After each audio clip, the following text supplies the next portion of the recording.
Sebagai aparatur sipil negara, kita memiliki kedudukan yang jelas yang diatur dalam Undang-Undang Nomor 20 Tahun 2023. Kedudukan ini menjadi dasar kita dalam bekerja agar kita selalu mementingkan bangsa dan masyarakat.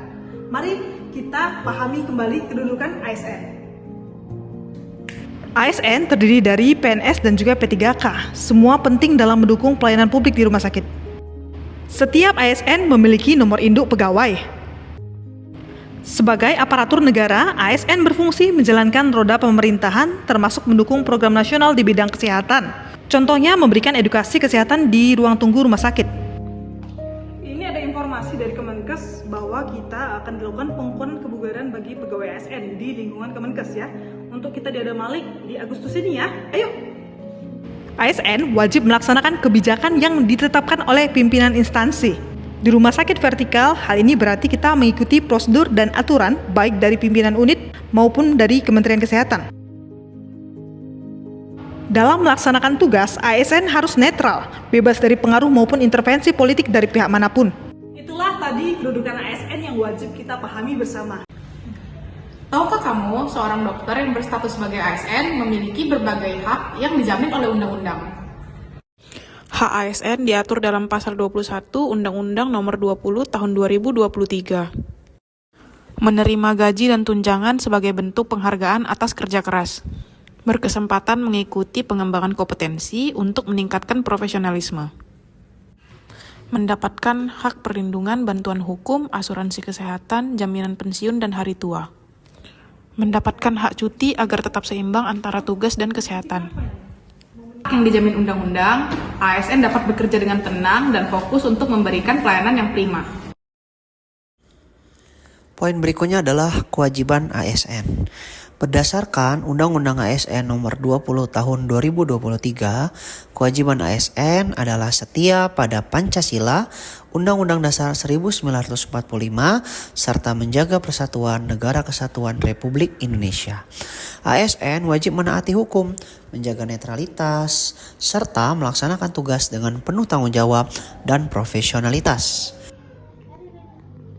Penerapan poin kewajiban ASN yang tercermin dalam perilaku kami di instansi Rumah Sakit Dr. Rifai Abdullah, Banyuasin, Palembang, ialah kewajiban untuk disiplin waktu, baik waktu masuk maupun waktu pulang.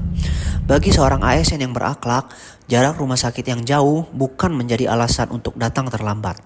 Berangkat fajar saat langit masih gelap merupakan kewajiban kami agar kami dapat sampai ke rumah sakit tepat waktu dan tidak terlambat, sehingga bisa melakukan sidik jari tepat pada waktunya.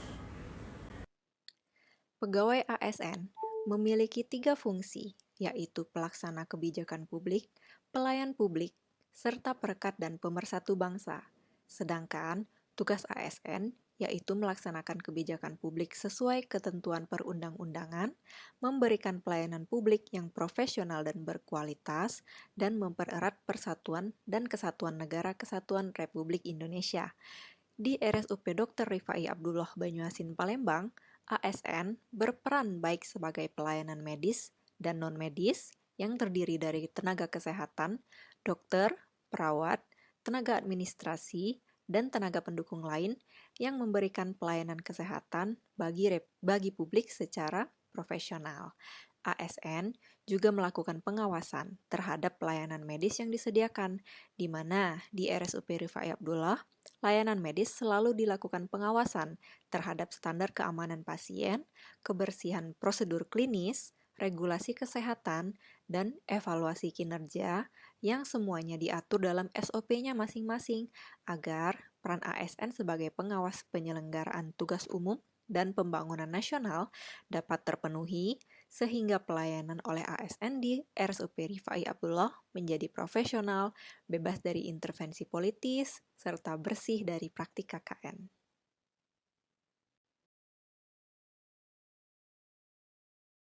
Dari video di atas, kita dapat melihat bahwa terdapat anggota keluarga pasien yang marah akibat menunggu kehadiran dokter untuk memberikan pelayanan dalam waktu yang cukup lama. Sebagai seorang ASN yang berkomitmen dan memiliki kode etik kedokteran dan prinsip-prinsip ASN sesuai dengan Undang-Undang Nomor 20 Tahun 2023 yang mengedepankan pelayanan publik yang profesional dan solutif, maka dokter perlu memahami akar kemarahan, memberikan penjelasan yang jelas dan empati, serta melibatkan pihak rumah sakit jika situasi memburuk. Sementara tetap menjaga batas profesionalitas. Langkah-langkah penerapan kode etik dokter dan prinsip ASN. Yang pertama, tetap profesional dan tenang.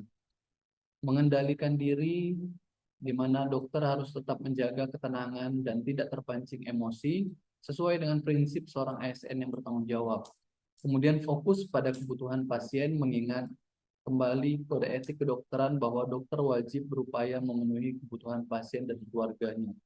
Kemudian yang kedua, melakukan komunikasi yang efektif dengan mendengarkan dengan empati, memberikan kesempatan keluarga untuk menyampaikan kekhawatiran mereka tanpa menyela, menunjukkan bahwa Anda memahami perasaan mereka. Kemudian memberikan penjelasan yang jelas terhadap kondisi, langkah medis yang akan diambil dan alasan dibaliknya dengan bahasa yang mudah dipahami. Kemudian menawarkan solusi jika memungkinkan, tawarkan solusi atau tindakan selanjutnya yang bisa dilakukan untuk membantu pasien dan memberikan kepastian. Yang ketiga, melibatkan rumah sakit apabila situasi menjadi tidak terkendali atau terdapat kekerasan fisik baik verbal maupun nonverbal, kemudian meminta bantuan keamanan untuk manajemen dan memediasi jika diperlukan. Dan yang keempat, pahami batasan dan perlindungan, jaga batasan etis dan gunakan hak dan kewajiban.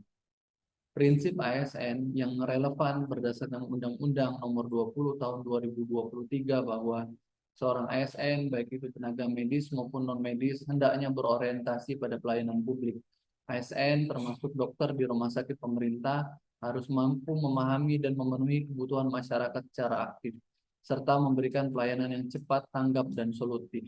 Dan dokter diminta untuk tulus dan profesional, bersikap tulus ikhlas dalam memberikan pelayanan dan menjaga profesionalitasnya, serta bertanggung jawab dan berintegritas, menjaga martabat, serta menjaga kehormatan profesi